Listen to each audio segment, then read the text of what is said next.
Alrighty, welcome back.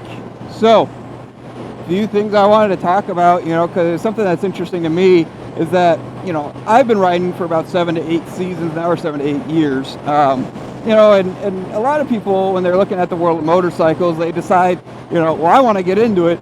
And then you have all these terms on on the Instagram, on YouTube or something like that, where they say, oh, these are your beginner bikes, these are your intermediate bikes, and these are your expert bikes, and that comes to, a truth in reality, right?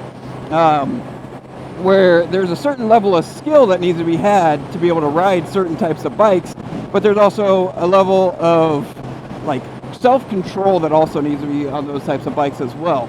And so a lot of people are just like, hey, when we're getting started, I want you to look into like the R3, the Ninja 400, which is now the 500, and then when we look at like the CBs, 300s, and all those different types of bikes and stuff. And so when we're looking at these, and I did start on one of those types of bikes. Oh, that Harley guy did not give me a wave. Well, we'll get a good little acceleration here.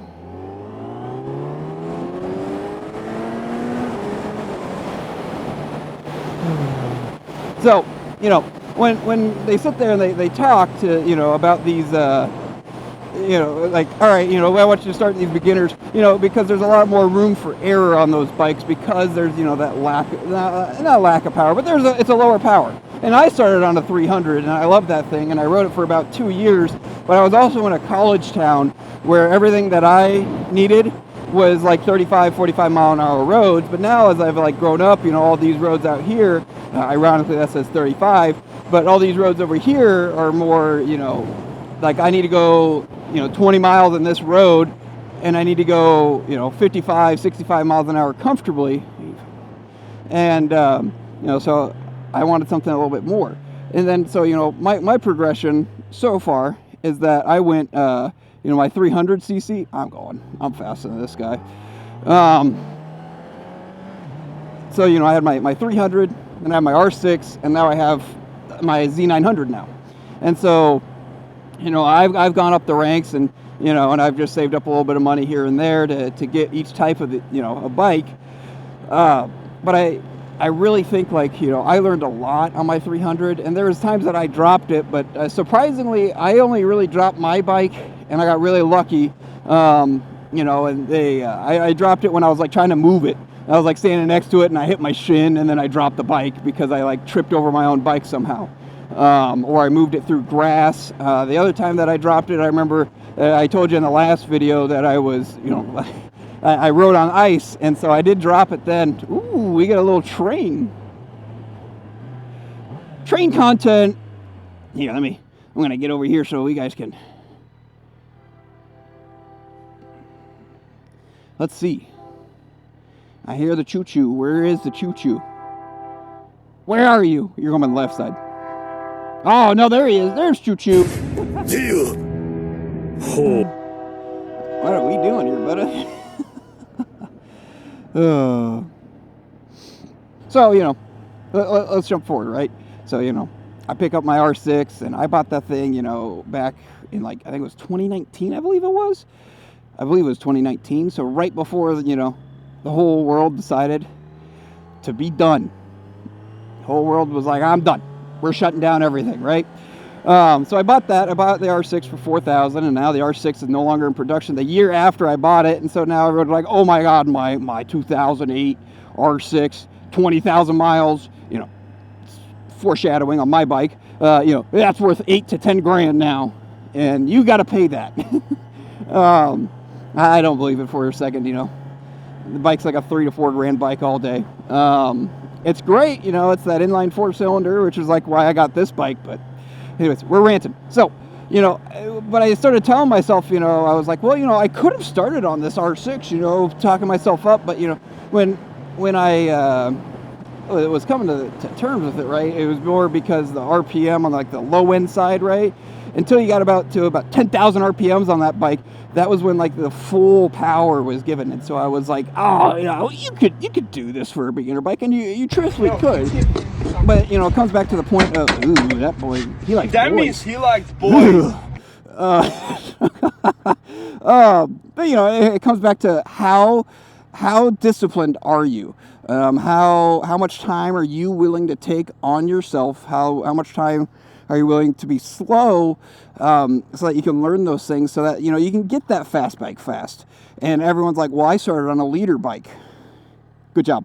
Proud of you that you're still here, because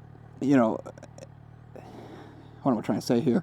It takes some time especially with the leader bikes, but a lot of people are like, well, I rode the dirt bikes, blah, blah, blah.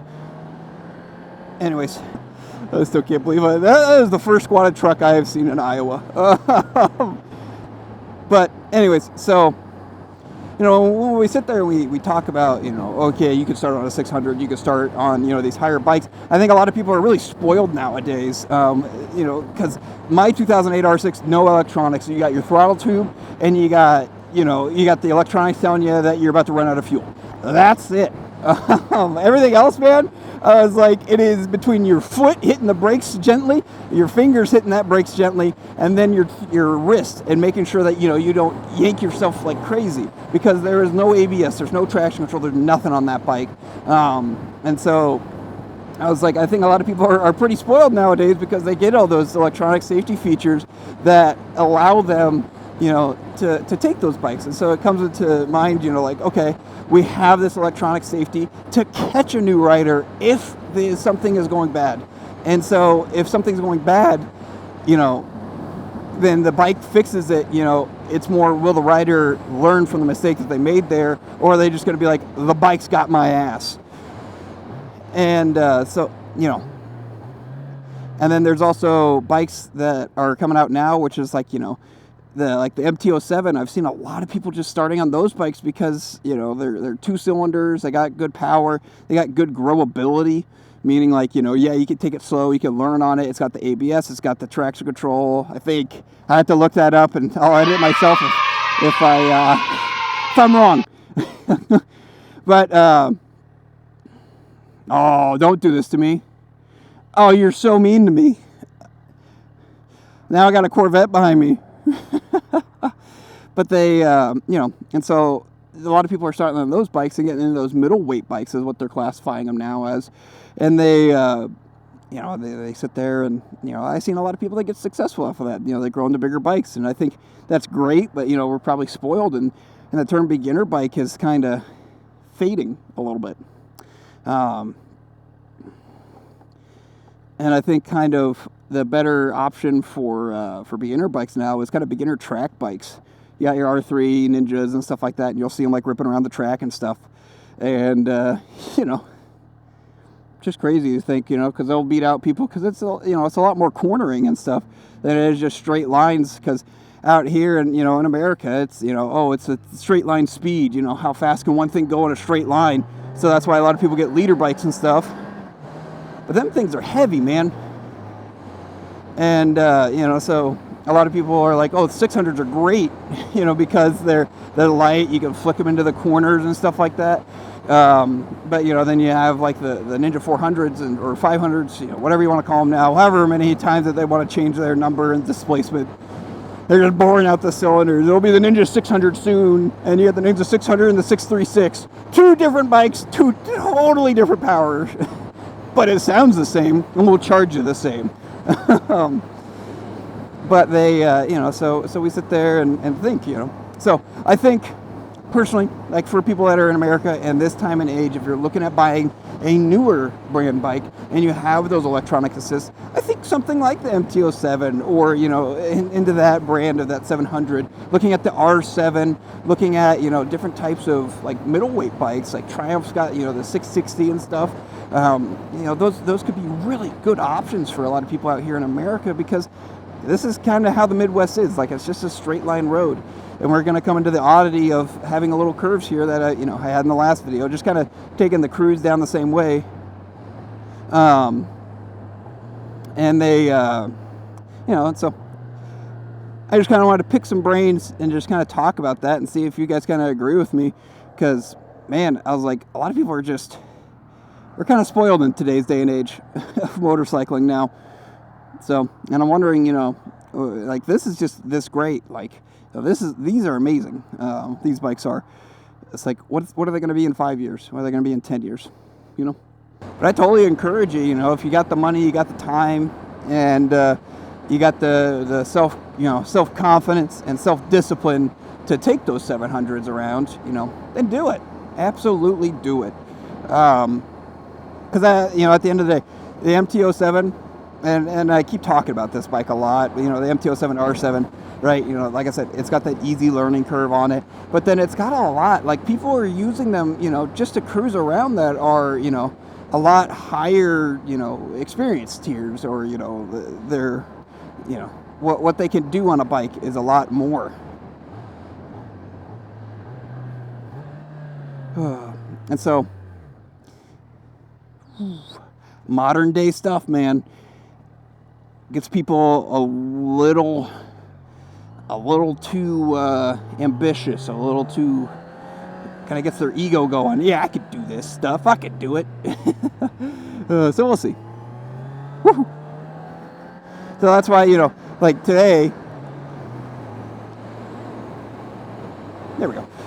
Like today, so I'm going into like rider mode here, and I turned off traction control because I had traction control on this whole time. And so I'm just trying to see, like, what am I, like, is there stuff on this bike that, like, I am, just relying on technology to make me be able to ride this bike good, or, just stuff like that. It's just weird. New age in motorcycles.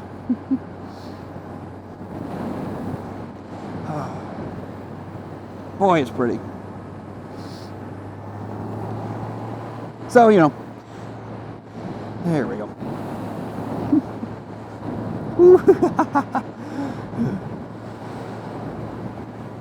And and I plan to kind of do like some, videos and stuff like that, just kind of like teaching how to ride and stuff, and what's better, and there's so much content out there, like, oh my god, how do I ride a bike? How do I ride my motorcycle? And there's people doing shorts content of it now, and and there's people that are dedicated to more just the safety courses and stuff like that, and being able to do low speed maneuvers, because that's when a lot of drops happen. You can go in a straight line. A lot of people can go in a straight line, but not a lot of people can go in the straight line, slow down, have to make a sharp bend hairpin turn, and so then when they go too slow, and then they freak out.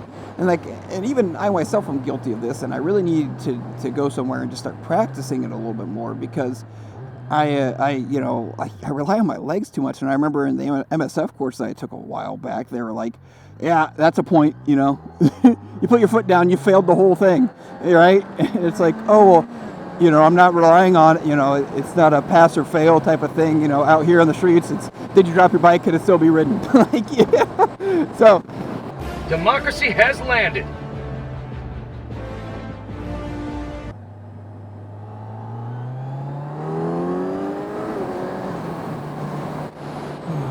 Here we go.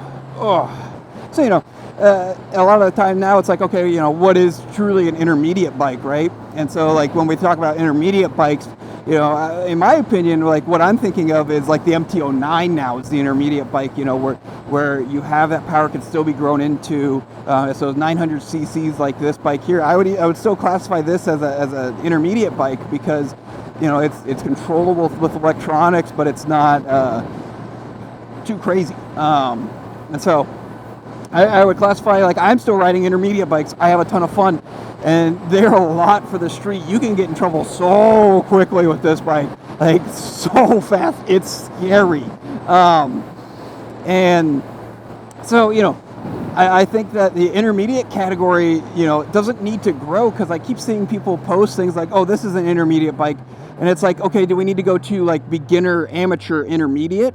Because that's kind of how I kind of want to classify these things as, is that you're going beginner route. Oh god, my knee just popped. All right.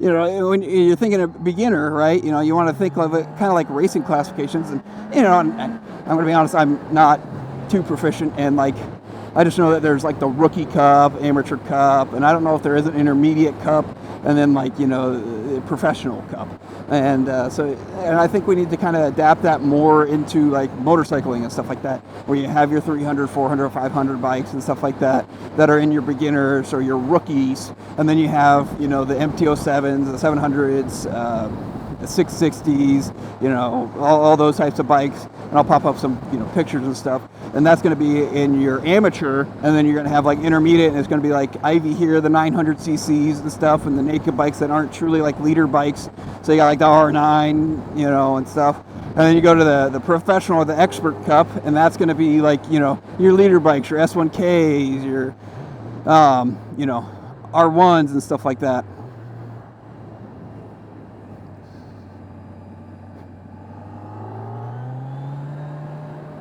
And so, you know, that's just something that I think about, you know, is that I feel like as the world of motorcycles is evolving, we really need to dive deeper into, there we go. You know, we need to dive a little bit deeper into like what our classifications are.